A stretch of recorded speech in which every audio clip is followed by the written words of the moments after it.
الحمد لله الذي أرسل رسوله بالهدى ودين الحق ليظهره على الدين كله وكفى بالله شهيدا. أشهد أن لا إله إلا الله وحده لا شريك له إقرارا به وتوحيدا، وأشهد أن محمدا عبده ورسوله صلى الله عليه وعلى آله وأصحابه ومن اهتدى بهديهم إلى يوم الدين. أما بعد،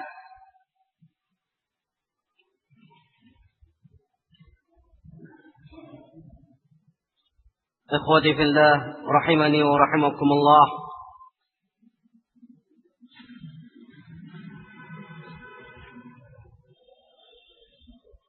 Dalam ayat yang dinukilkan oleh al-musannif rahimahullah mengingatkan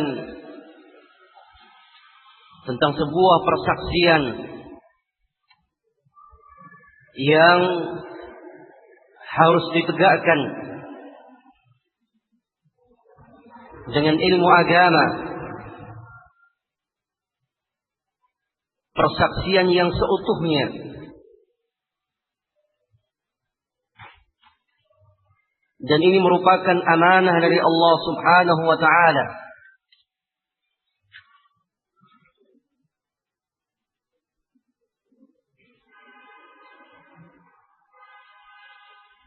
Dan dalam ayat disebutkan tentang keutamaan para malaikat yang juga bersaksi bahwa tidak ada sesembahan yang wajib untuk disembah selain daripada Allah, dan diikuti setelahnya yaitu para ulama ahlul ilm yang tegak dengan keadilan, qaiman bil qist. Dan ini adalah pujian Allah Subhanahu wa ta'ala kepada para ulama.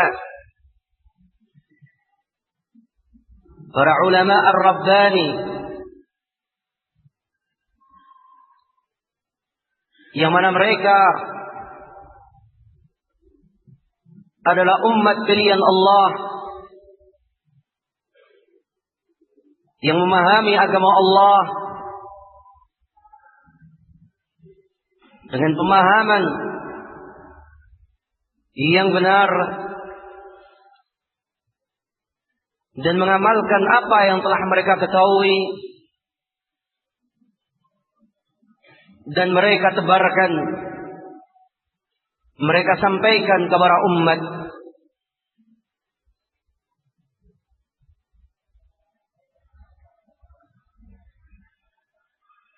Dan sekali lagi ini adalah keutamaan para ulama. Sebagaimana yang diingatkan oleh Al-Imam Malik rahimahullahu ta'ala bahwa terangkatnya satu umat, dilebihkannya keadaan satu umat dari kemuliaan adalah disebabkan dengan ilmu yang Allah anugerahkan kepada mereka. Kemuliaan yang diraih oleh para anbiya, utusan-utusan Allah, juga tentunya tidak terlepaskan daripada ilmu yang Allah berikan kepada mereka.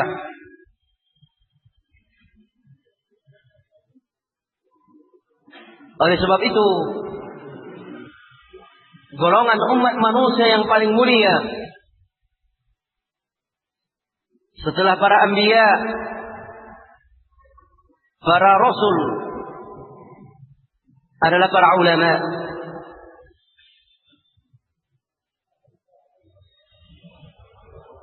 Dan tentunya para ulama adalah pewaris para nabi Sebagaimana sabda Rasulullah sallallahu alaihi wasallam bahwasanya para ulama adalah warathatul anbiya, pewaris para nabi. Mereka mewarisi apa yang diwariskan oleh Rasulullah sallallahu alaihi wasallam.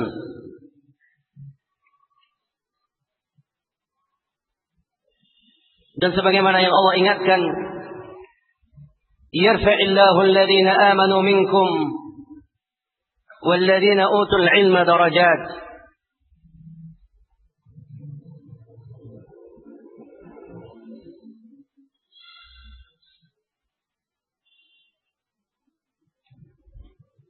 Dan di sini tentunya ada bantahan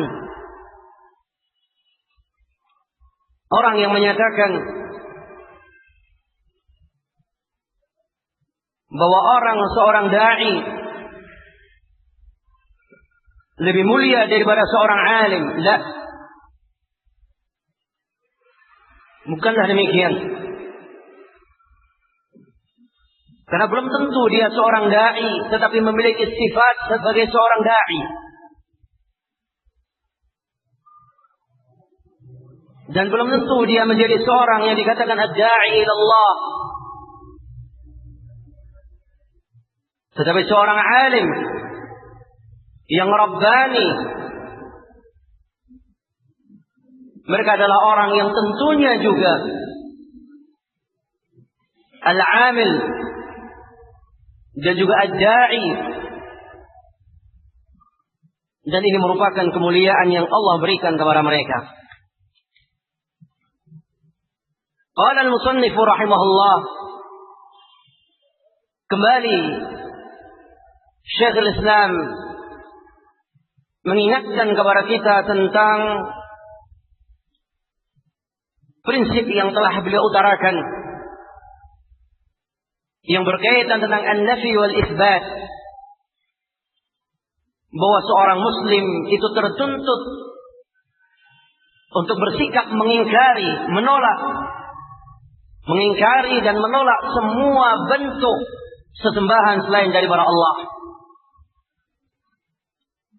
Dan hanya meyakini bahwa seluruh bentuk peribadatan hanya untuk Allah subhanahu wa ta'ala.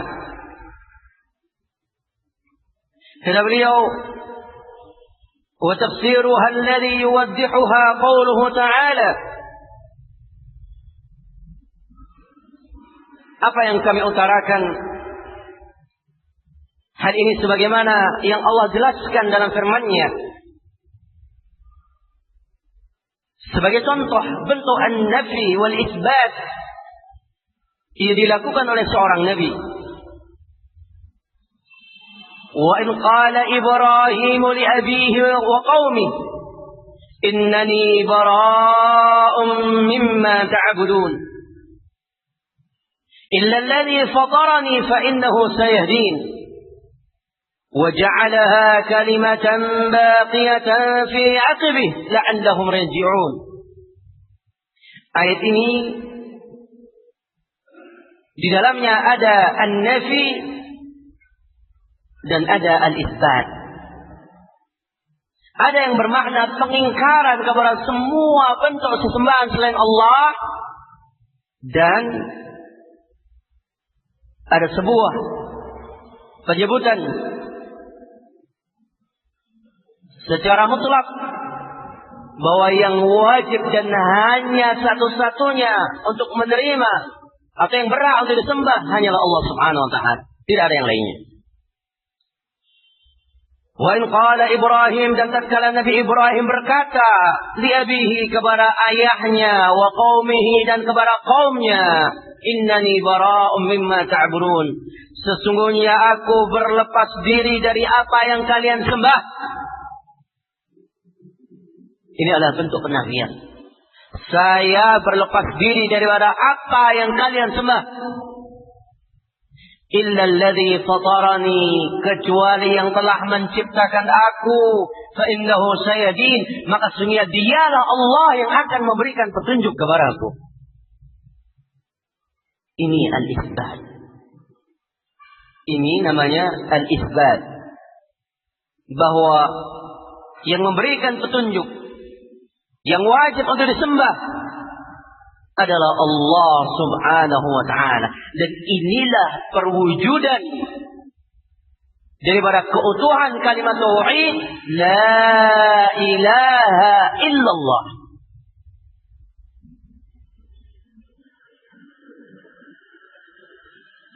Dan ini tentunya adalah bantahan kepada apapun namanya yang berdalihkan dengan persatuan agama, apakah pluralisme ataupun yang lainnya, dalam sifat mengakui kebenaran agama yang lain. Karena ini tentunya juga berakibat mengakui sesembahan selain daripada Allah. Karena kita yakin kafirnya mereka, kita yakin tentang musyriknya mereka. Kalau kita membenarkan apa yang ada pada mereka, maka kita telah menghilangkan prinsip yang besar dalam agama kita, yaitu an-nafi wal itsbat. Ikhwati fillah rahimani wa rahimakumullah. Bukanlah berarti agama kita tidak memiliki hukum interaksi dengan orang non-muslim. La, kita memiliki. Semua petunjuk jelas dalam agama kita. Dan ingat bahwa hubungan kita dengan mereka, interaksi kita dengan non-muslim bukan dibangun dengan takaran perasaan seorang manusia, tapi ditegakkan tentunya di atas kitab Allah dan sunnah Rasulullah sallallahu alaihi wasallam.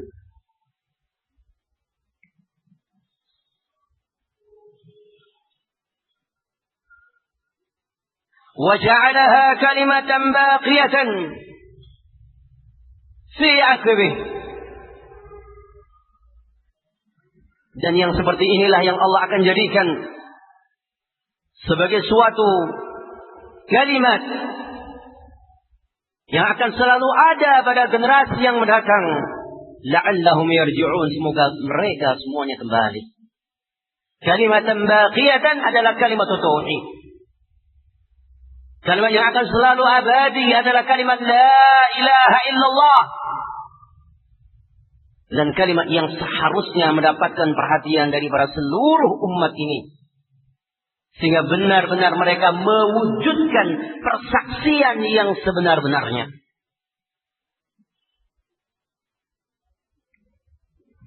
Wa qawluhu, kemudian juga beliau menukilkan firman Allah, qul ya ahlal kitab ta'alu ila kalimatin sawa'in bainana wa bainakum. Katakan wahai ahlul kitab, Yahudi, Nasara, ta'alu, kemarilah. Berimanlah kalian kepada satu kalimat yang sama antara kita dengan antara kalian, yaitu kalimat tauhid. Kita diperintahkan untuk menyuruh orang-orang ahlul kitab untuk mentauhidkan Allah, alla na'budu illallah, agar kita jangan sampai beribadah tunduk kepada selain Allah, dan jangan sampai kita mempersekutukannya dengan sesuatu apapun. ولا يتخذ بعضنا بعضا أربابا من دون الله, dan jangan sampai di antara kita saling mengambil adanya sesembahan selain daripada Allah. Fa'in tawallau, dan jikalau mereka orang-orang ahlul kitab berpaling, faqulu, maka ucapkanlah wahai kaum muslimin, ucapkanlah isyhadu, persaksikanlah bi anna muslimun, bahwasanya kami adalah orang-orang muslim. Ikhwati fillah rahimani wa rahimakumullah. Inilah yang dibangun oleh agama kita. Dakwah Bukan pengakuan kebenaran, tapi dakwah. Menyeru mereka untuk beriman kepada Allah. Jangan mempersekutukan. Jangan kultuskan para pendeta. Jangan nyatakan Isa sebagai anak Allah. Jangan katakan Uzair sebagai anak Allah. Tapi katakanlah bahwasanya tidak ada sesembahan yang wajib disembah selain Allah. Dan tentunya selain daripada Allah adalah makhluk yang tidak pantas sesama makhluk untuk beribadah. Tidak sepantasnya sesama makhluk untuk memberikan peribadatan yang seharusnya seorang makhluk beribadah kepada Khaliq yang menciptakannya. Ini ketegasan. Dan jikalau mereka menolak, maka seorang muslim itu tetap membawa prinsipnya. Jangan sampai mereka mengorbankan prinsipnya, apalagi hanya untuk dunia. Diperintahkan oleh Allah untuk kita menyatakan kepada mereka dalam sebuah persaksian.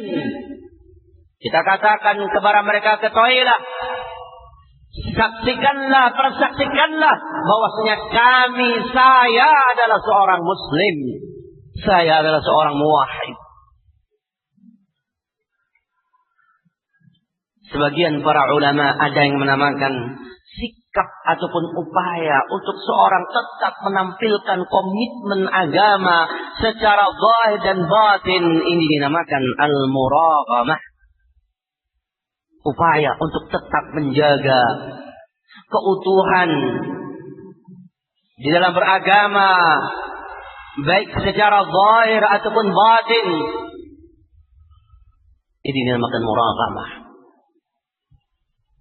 Sehingga seorang barakallahu fikum di hatinya itu tidak ada rasa untuk cenderung kepada orang-orang kafir, untuk cinta apalagi dengan orang kafir, untuk mengangkat mereka menjadi idola. La. Orang kafir, orang yang musyrik adalah orang yang najis, tidak pantas untuk dijadikan kekasih, untuk kita jadikan kawan, untuk kita jadikan sahabat.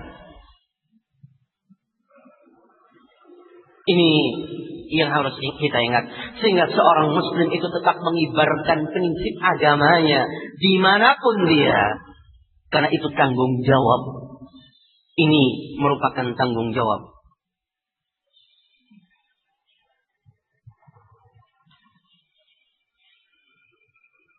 Dan coba kita perhatikan ayat yang beliau nukilkan ini juga mengandung an-nafi wal isbat.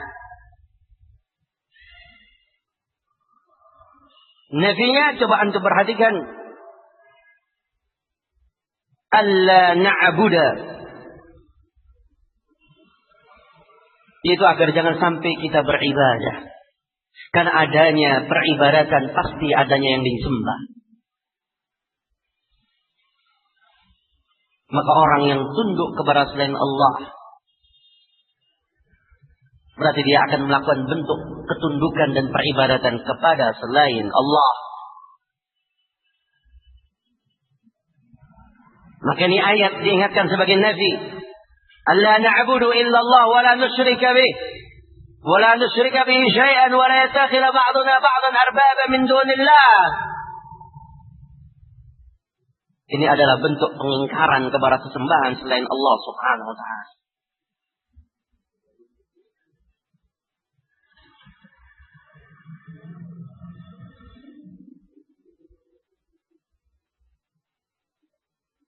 Makanya ikhwati fillah rahimani wa rahimakumullah,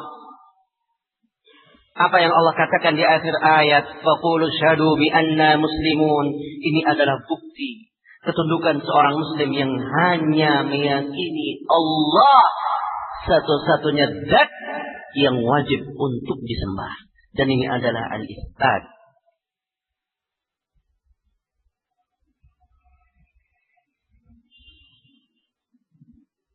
Maka dikatakan, saya nukilkan perkataan Syekh Ubaid Al-Jabiri. Ana aqul, kata Syekh, aku berkata, wahdatul adyan hadhihi kufrun ba'dal iman. Persatuan agama-agama itu adalah kekufuran setelah keimanan. Kenapa demikian? Karena agama yang diterima di sisi Allah adalah hanya agama Islam. Inna ad-dina indallahil Islam. Hadirin, muncul para penjahat-penjahat baru di masa kita. Ayat yang kita bawakan, salah satu ayat ini, Inna ad-dina indallahil Islam. Itu bahkan mereka jadikan dalil bahwasanya siapapun, Yahudikah, Nasarakah, Konghucukah, ataupun orang-orang Buddha, Hindu, siapapun mereka, kata jaringan kelompok JIL, jaringan Islam liberal, kata mereka, selama seseorang itu memiliki sifat al-Islam, memasrahkan diri kepada penciptanya, maka dia berada dalam posisi agama yang benar.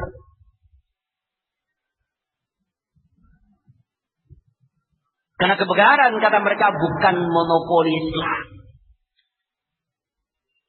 Ini adalah kejahatan.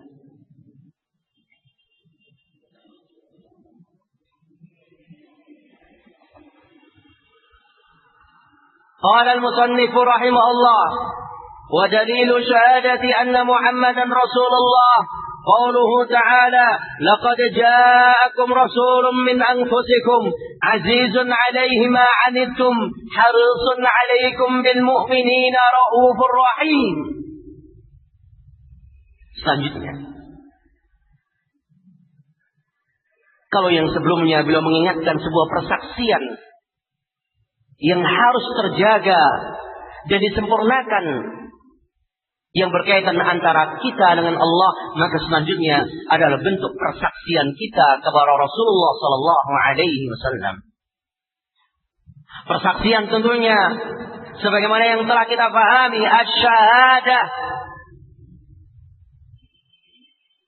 Benar-benar kita memahami, kita yakini dengan seluruh dan segenap hati kita.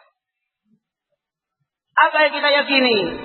Yaitu bahwasanya Nabi Muhammad sallallahu alaihi wasallam adalah utusan Allah. Ini harus kita yakini.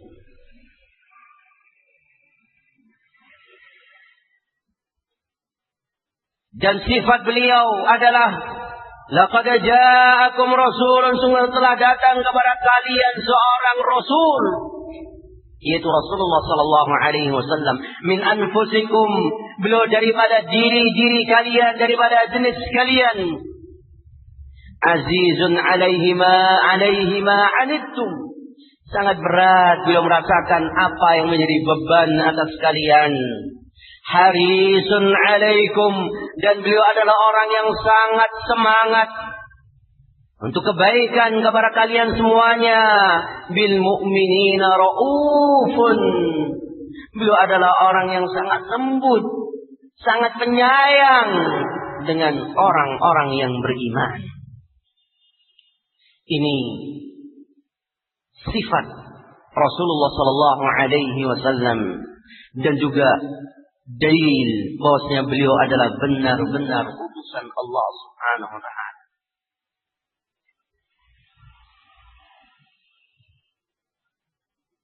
Oleh sebab itu, ikhwati fillah rahimani wa rahimakumullah, apa yang beliau ingatkan ini merupakan bentuk untuk menghilangkan segala bentuk kesalahan yang berkaitan dengan persaksian. Baik mereka yang ingin mengingkari atau mereka yang hulu melampaui batas terhadap Rasulullah sallallahu alaihi wasallam. Karena di sana barakallahu fikum ada orang yang hulu dengan atas nama cinta, dan di sana ada orang yang memang membenci Rasulullah Karena memang permusuhannya. Oleh sebab itu kata Syekh, wa ma'na syahadati anna Muhammadan Rasulullah, makna daripada sebuah persaksian bahwa Nabi Muhammad sallallahu alaihi wasallam adalah utusan Allah, artinya adalah adanya sebuah komitmen. Apa bentuknya? Ta'atuhu fima amara. Taat kepadanya dari segenap apa yang telah diperintahkannya. Wa tasdiquhu fima akhbara. Senantiasa membenarkan tanpa adanya keraguan dari seluruh apa yang dikabarkan beliau. Wajtinabu ma naha anhu wa zajar. Dan senantiasa berupaya untuk menjauh.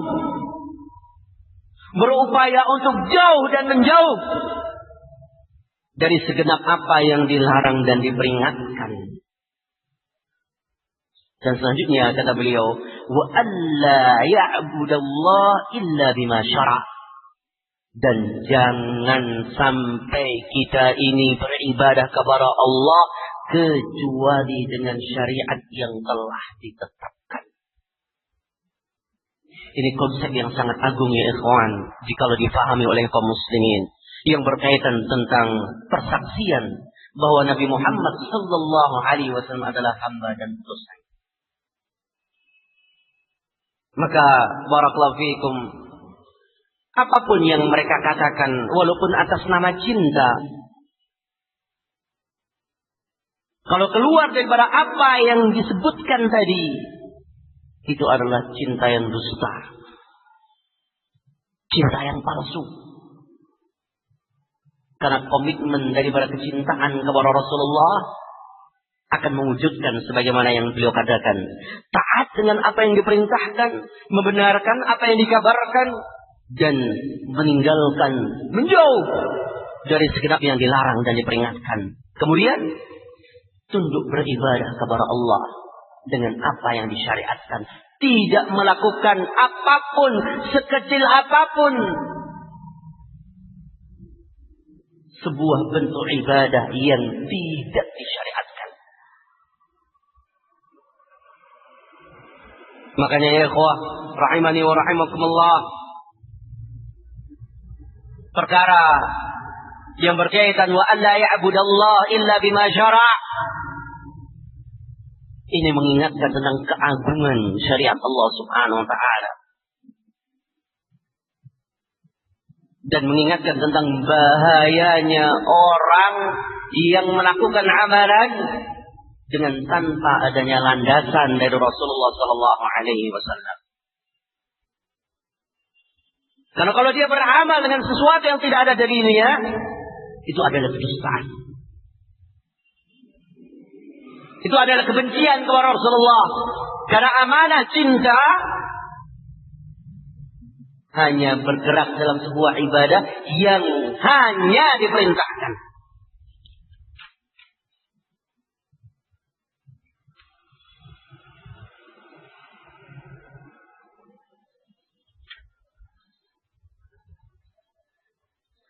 Makanya ya ikhwati fillah,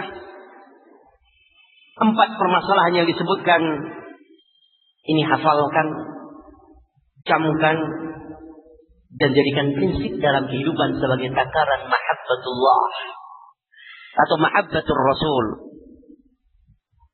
Yang pertama,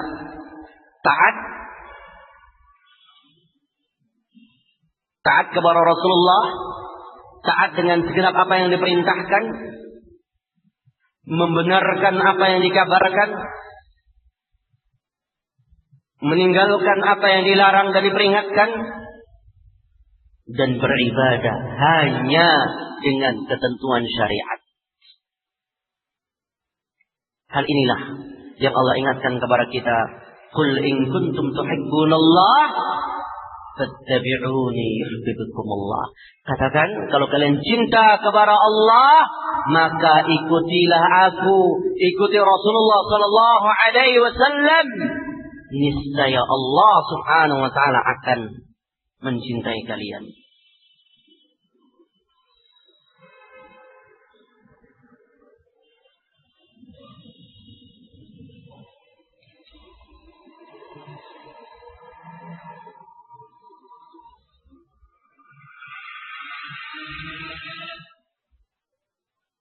قال المصنف رحمه الله: ودليل الصلاة والزكاة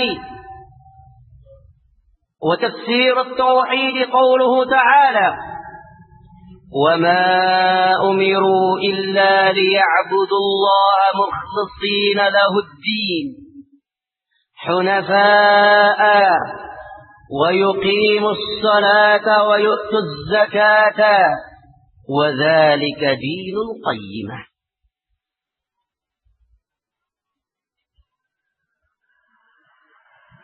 Dan rukun yang selanjutnya yang mengharuskan untuk kembali kita melihat keutuhan dan kesempurnaannya adalah as-salat, zakat. Ini kembali untuk kita perhatikan keutuhan dan kesempurnaannya. Karena tentunya upaya seseorang untuk kembali melihat ibadahnya, ini adalah sebenarnya perwujudan daripada sikap dia di dalam mentauhidkan Allah. Karena kalau dia benar-benar mentauhidkan Allah, dia akan berupaya untuk menyempurnakan seluruh bentuk taqarrub dia kepada Allah. Terutama tentunya dari apa yang disebutkan, yaitu as-salah dan zakat. Sebagaimana firman Allah, wa ma umiru, tidaklah mereka diperintahkan kecuali agar supaya mereka hanya beribadah kepada Allah secara murni dan untuknya kebutuhan daripada agama. Dia wujudkan semuanya dalam keadaan hunafa, lurus, hanif, tanpa menyimpang dalam beragam kesyirikan, tetapi lurus hanya kepada Allah. Dan kemudian wa yuqimus shalah, dia berupaya untuk senantiasa menegakkan salat, wa yu'tuz zakah, dan memberikan zakat. Dan itulah agama yang lurus. Ini ya ikhwah, wa dzalika dinul qayyimah. Inilah agama yang lurus. Makanya ayat ini bantahan, barakallahu fikum, kepada mereka yang semangat di dalam berdakwah, tetapi mereka menanggalkan tentang keagungan dan kemuliaan tauhid. Benar, salat adalah besar, zakat adalah besar, rukun Islam, dan juga perkara-perkara yang lainnya. Apakah yang dikatakan sebagai khilafah, masya Allah, hal yang besar.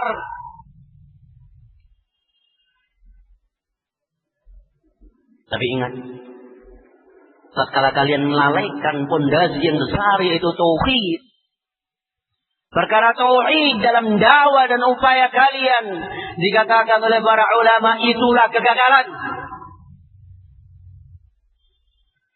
Hatta mereka bisa 1000 umat mereka ambil dalam satu hari, berhasil ataupun sukses mereka saring. Hatta 95% kursi mereka dapatkan, itu kegagalan. Keberhasilan adalah ketika seseorang berhasil mengingatkan seorang untuk kembali kepada tauhid.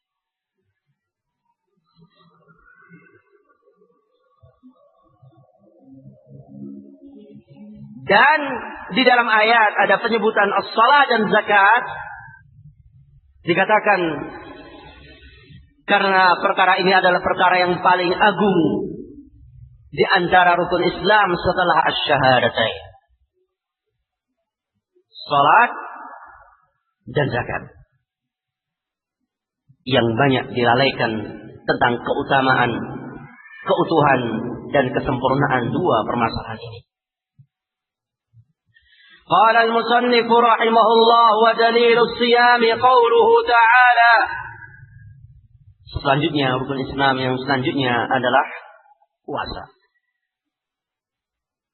Yang alhamdulillah saat ini kita sedang menjalankan, yang semoga tegak di atas keimanan dan sebuah harapan. Semoga Allah Subhanahu wa taala menjadikan apa yang kita lakukan sebagai kemuliaan dan akan menjauhkan diri kita daripada api neraka.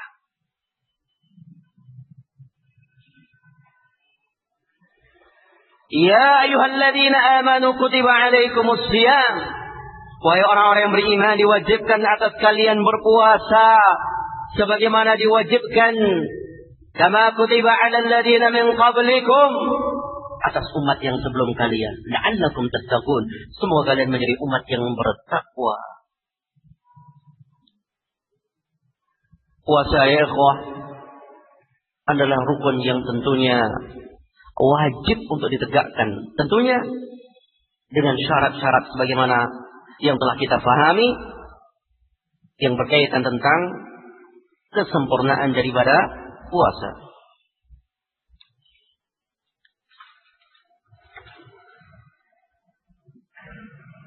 Dan puasa yang benar-benar dia tegakkan karena Allah Subhanallah, itu akan menghantarkan kepada pintu-pintu kebaikan. Maka kata para ulama, ciri daripada diterimanya puasa akan nampak setelah Ramadan. Bahkan kalau kita lihat, subhanallah, Allah perintahkan atau Rasul perintahkan kepada kita setelah puasa Ramadan kita puasa sunnah, yaitu puasa Syawal, kembali menegur kita. Apakah ada semangat kembali yang muncul untuk kita beribadah kepada Allah? Apakah terjaga semangat kita? Semoga Allah Subhanahu wa taala memberikan kemudahan untuk kita senantiasa tunduk kepadanya. Qala al-musannif rahimahullah wa dalilul haji qauluhu ta'ala. Perkara yang selanjutnya adalah haji. Menunaikan haji. Dalilnya adalah firman Allah, walillahi 'alan nasi hajjul baiti man istata'a ilaihi sabila wa man kafara fa inna Allaha ghaniyyun 'anil 'alamin. Wajib atas umat manusia untuk menegakkan, menunaikan haji karena Allah. Ikhwati fillah rahimani wa rahimakumullah. Atas nama haji itu adalah sebagaimana syariat yang disifatkan dalam agama kita dengan ketentuan-ketentuan sebagaimana yang telah kita fahami. Sebagaimana orang berangkat ke Mekah tentunya, kemudian dia melakukan syarat dan rukun ibadah haji. Itu saja. Tidak ada haji dalam bentuk yang lainnya. Sebagaimana yang dikatakan oleh segolongan orang, hajjul fuqara, hajinya orang fakir. Apa? Tawaf ke kuburan para wali. Dinamakan hajjul fuqara. Dibangun dibangun tempat-tempat kuburan para wali. Kemudian dimunculkan kisah-kisah yang dusta. Dan pada akhirnya barakallahu fiikum wa nas'alullah as-salamah, akhirnya dibawa umat untuk mengkultuskan orang yang telah mati. Disuruh mereka untuk tawaf keliling di tempat yang tidak boleh seseorang untuk melakukan tawaf, yaitu kuburan.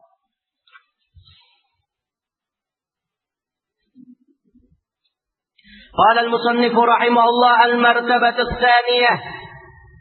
Martabat yang kedua, Setelah kita selesaikan al-Islam, selanjutnya adalah al-iman, keimanan. Apakah al-iman? Asalnya kata beliau, wa huwa bid'un wa sab'una syu'bah. Iman itu ada sekitar 73 sampai 79 cabang. Fa'alaha yang paling tinggi, qaulu la ilaha illallah. Ini yang paling tinggi. Sebagaimana yang telah kita paparkan tentang keagungan daripada kalimat tauhid ini. Dan barakallahu fiik, peranan daripada kalimat tauhid ini la ilaha illallah sangat besar. Diterimanya semua bentuk amalan-amalan yang lainnya. Itu berkaitan dengan yang pertama ini, itu la ilaha illallah. Utuh, benar. Pemahaman dia tentang la ilaha illallah dan keyakinan dia benar dan utuh tentang la ilaha illallah. Maka walhamdulillah. Karena salah dia memahami la ilaha illallah, terjadi kesalahan dalam la ilaha illallah, maka ingat, baik dia menyatakan nawaitu ataupun usolli ataupun a'udju ataupun atasaddaq, walaupun dia menyatakan lillah karena Allah, semuanya akan menjadi sia-sia. Seakan-akan dia hanya menatap fata morgana. Dia menyangka itu air yang akan bisa menghilangkan hausnya.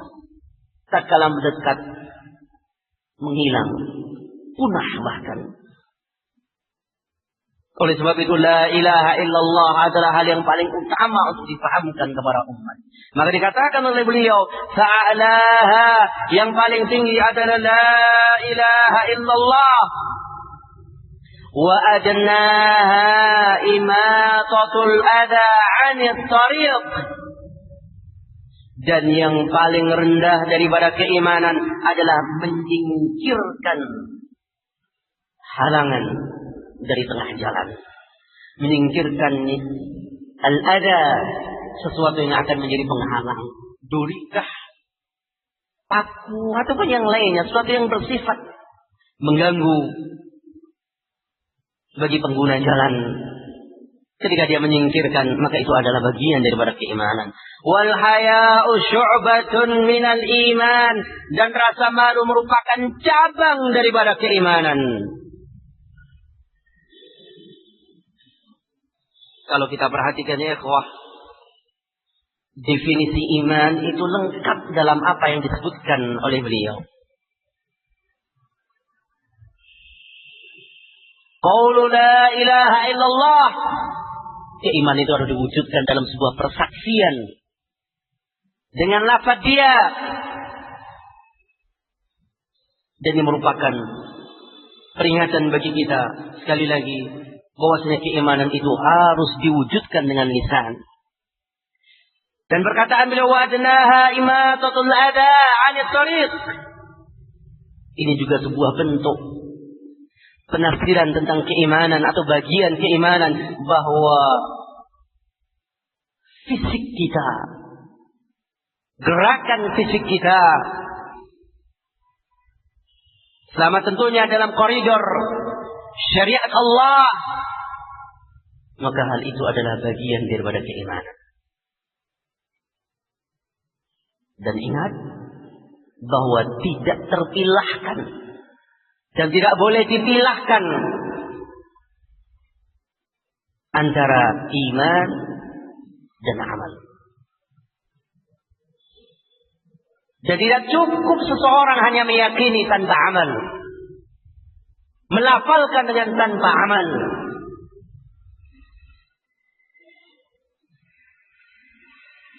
Dan yang terakhir, wal haya'u syu'batun minal iman. Ini adalah contoh amalan yang sifatnya batin. Amalan yang sifatnya apa? batin yang tidak nampak. Dan kesemuanya ini merupakan cabang daripada keimanan.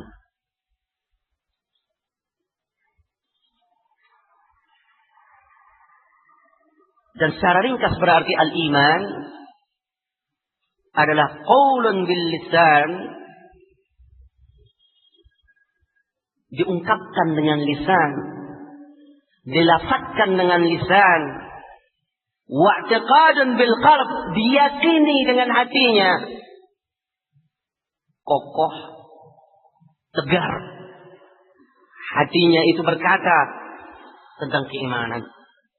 Wa amalun bil jawarih, dan dibuktikan dengan amalan oleh seluruh anggota tubuhnya. Yazidu bit ta'ah, tambah dengan ketaatan. Wa yanqusu bil ma'siyah, dan kurang dengan kemaksiatan. Keimanan itu akan bertambah dan berkurang. Bertambah dengan ketaatan dan berkurang dengan kemaksiatan. Wa arkanuhu sittatun, dan rukun daripada keimanan ada 6. Kembali kita diingatkan untuk menyempurnakan apa-apa yang akan disebutkan. Bukan segera menghafalkan, dan memang kita juga harus hafal. Yang pertama, an tu'mina billah, kalian beriman kepada Allah, wa malaikatihi, dan malaikatnya, kitab-kitabnya, utusan-utusannya, dengan hari akhir, dan juga dengan takdir, baik yang buruk ataupun atau takdir yang baik ataupun yang buruk. Ini keimanan yang harus diwujudkan dengan tanpa boleh untuk ditinggalkan satu pun di antara 6 yang disebutkan ini. والدليل على هذه الأركان الستة قوله تعالى, dalilnya yang menunjukkan 6 rukun iman adalah firman Allah, laisal birra an tuwallu wujuhakum qibala al-masyriqi wal maghrib walakinnal birra man amana billahi wal yawmil akhir wal malaikati wal kitabi wan nabiyyin. Bukanlah kebaikan itu untuk kalian memalingkan wajah-wajah kalian di arah timur atau barat. Tetapi kebaikan adalah siapa yang beriman kepada Allah, hari akhir, para malaikat-malaikatnya, kitab-kitabnya, dan seluruh nabinya. Ini adalah arkanul iman. Dan disempurnakan dengan sabda Rasulullah sallallahu alaihi wasallam atau dengan firman Allah yang berkaitan dengan keimanan terhadap takdir. Wa dalilul qadri qauluhu ta'ala, kulla syai'in khalaqnahu biqadar, bahwa segala sesuatu kami ciptakan dengan qadar, dengan ketentuan dari Allah subhanahu wa ta'ala.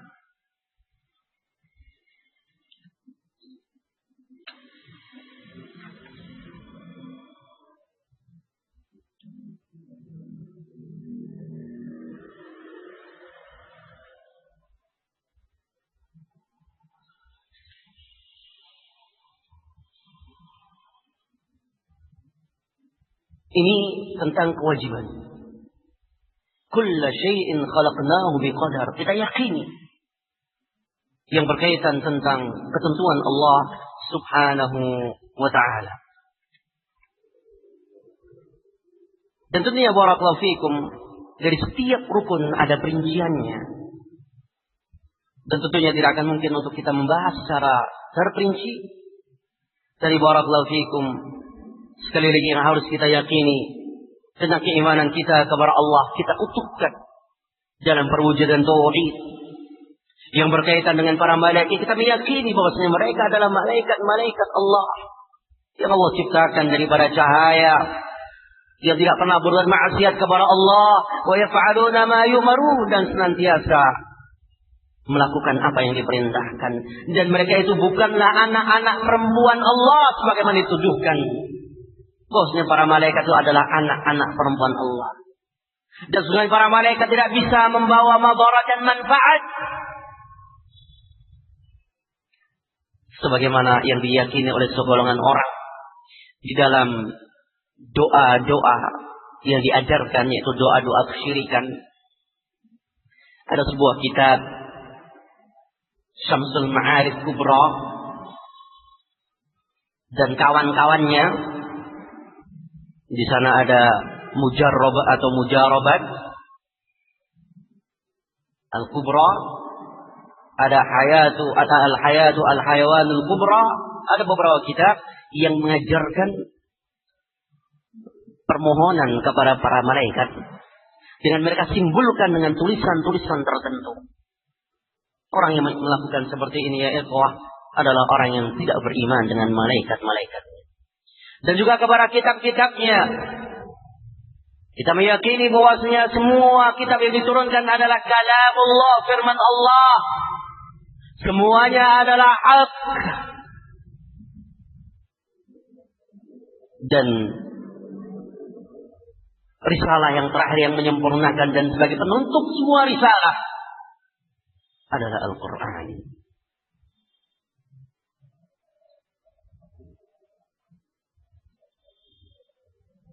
Dan juga kita beriman kepada seluruh rasulnya. Kita meyakini semua utusan Allah itu hamba dan utusan Allah. Kita yakin mereka adalah hamba-hamba Allah. Mereka adalah manusia. Tidak boleh untuk kita meyakini bahwasanya mereka memiliki sifat-sifat ketuhanan. Sifatul uluhiyah. La. Mereka sama yang Allah kabarkan. Bahkan sebagaimana Rasulullah wa yamshi fil aswaq, terkadang berjalan di tengah pasar.